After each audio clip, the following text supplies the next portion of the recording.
Welcome to Beating Cancer Daily. Beating stage 4 cancer for 30 years still takes my breath away every time I say it. I'm Saren, founder of the Comedy Cures Foundation, and I hope you'll join me for just a few minutes daily for the next 365 days so we may laugh, learn, maybe cry a little as we live our best days beating cancer daily together.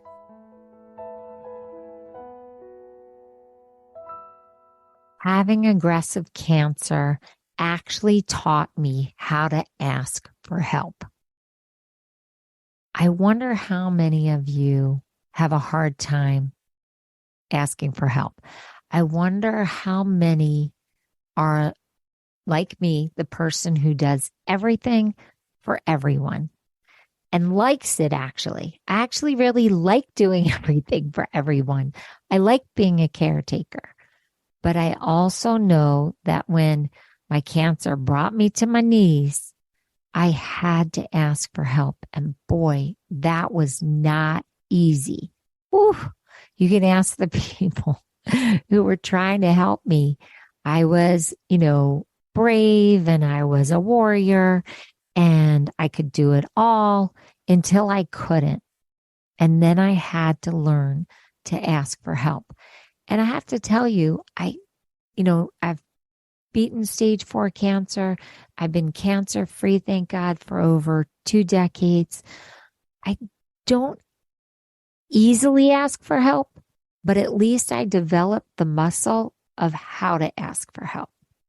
So today, what I want to do is start your cancer delegation list. Now, what do I mean by that? Cancer delegation list. A wise life coach, a friend, Ed Bulkey. You can find him at edbulkey.com. He's like a life coach to the powerful.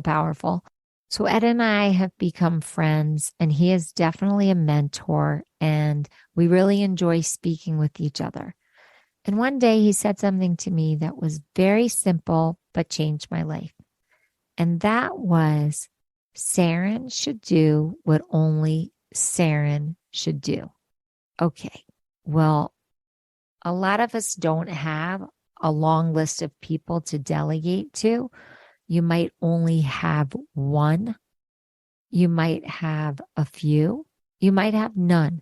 But even if you don't have someone to delegate to, if you start thinking like this, it really helps you prioritize your day and your tasks. So by saying that over and over again, I started to make a list of the things that really I needed to do. Some of them were my strengths. Some of them aren't my strengths, but the things that really I should do. I want you to sit down and I want you to make a list of all the things that you have to do. Whether you have kids, you don't have kids, you have a partner or spouse, you don't have a partner or spouse, you work, you don't work. But I want you to make a list of all the things you have to do. Brainstorm it, just this big old list. And then I want you to put them into priority order. Then I want you to write your name next to anything on that list that only, and I mean only, you can do. You can't delegate it. You can't pay someone to do it. You can't beg someone to do it. The things that only you can do. This can be work-related, home-related, relationship-related, neighbor-related. Just the things that you can do, that you cannot delegate. And I want you to look at that list, and I want you to take a minute and see, how does it feel when all the other things are not on your watch, not your job, not your responsibility? Now, I didn't say this was realistic. I want you just to see what it feels like to only see the things with your name that you should do. I did this exercise because a really cool life coach, Ed Bolke, who is a friend and a mentor, actually said those exact words to me, that I should only be doing what only Saren can do. Now, we all know that unless we're a CEO, that's probably not 100% realistic.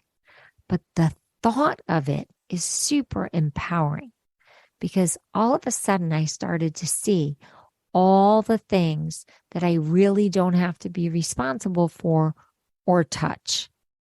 And those could be done by my child, by my spouse, by an assistant, by a neighbor, by a family member, a volunteer. Again, I'm not projecting that every single person has at least one other person that can help. But what I'm saying is, by doing this list, it actually helps you prioritize what you should really be focusing on.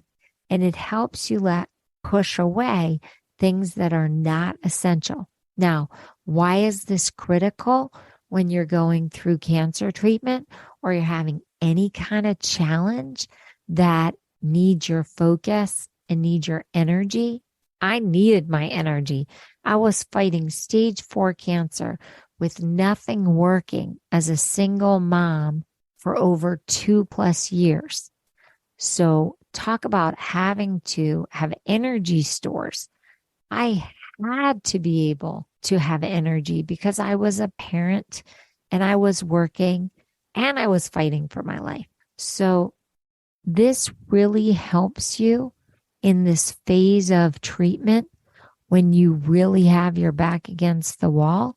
It helps you really focus the energy that you need on healing, and then only giving the energy that you have to give to the other parts of your day.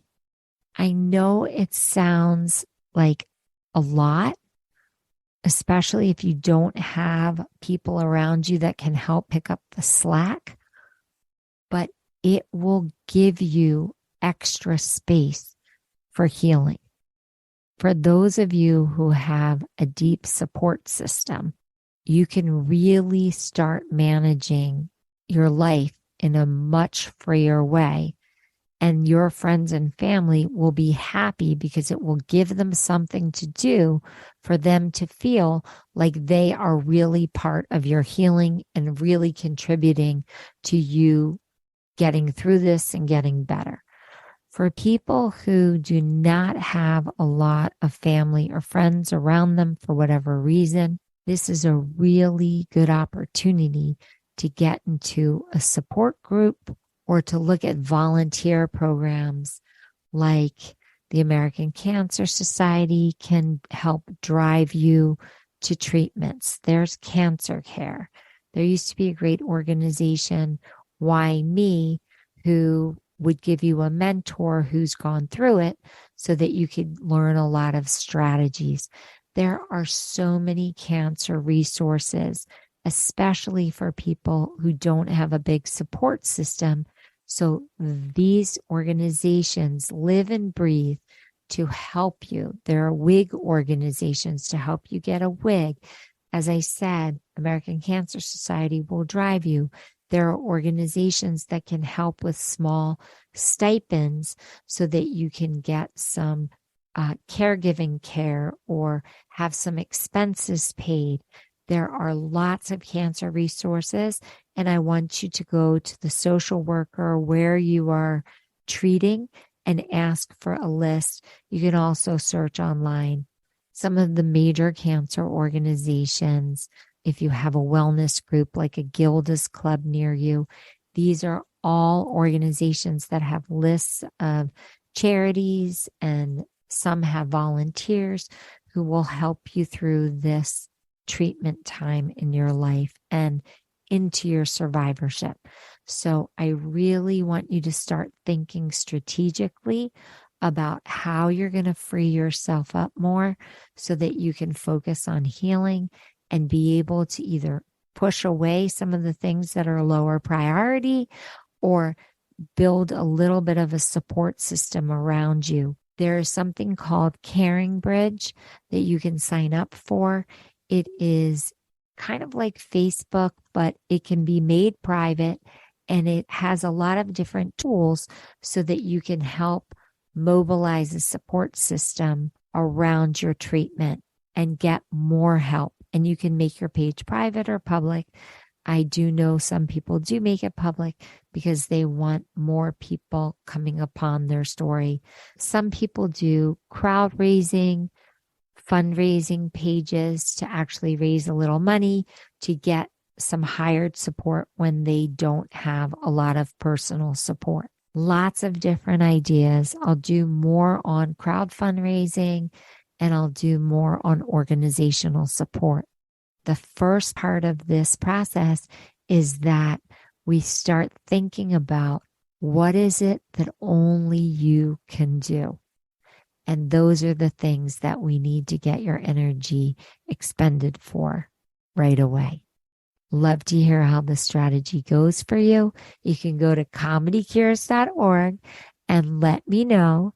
And hopefully you'll start to free up more time for healing, more time for play, more time for joy. Have a blessed day, and I'll see you tomorrow. It was so great connecting with you today. If you'd like to connect more, go to comedycures.org and check out the Beating Cancer Daily membership levels. It is so fun to meet up with all of you at our many different events. We have live virtual Q&A sessions with me. We have live Comedy Cures comedy events, live Health Builder workshops with Jackie Bryan, RN, and myself, a robust monthly newsletter, plus much more. So just go to comedycures.org and look for the membership level that feels right for you. And don't forget, you can also give one as a gift to your patient if you're a doctor, to a friend, to a family member. It really makes a very unique and personal gift.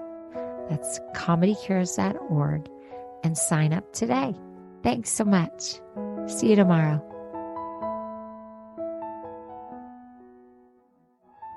Guess what time it is?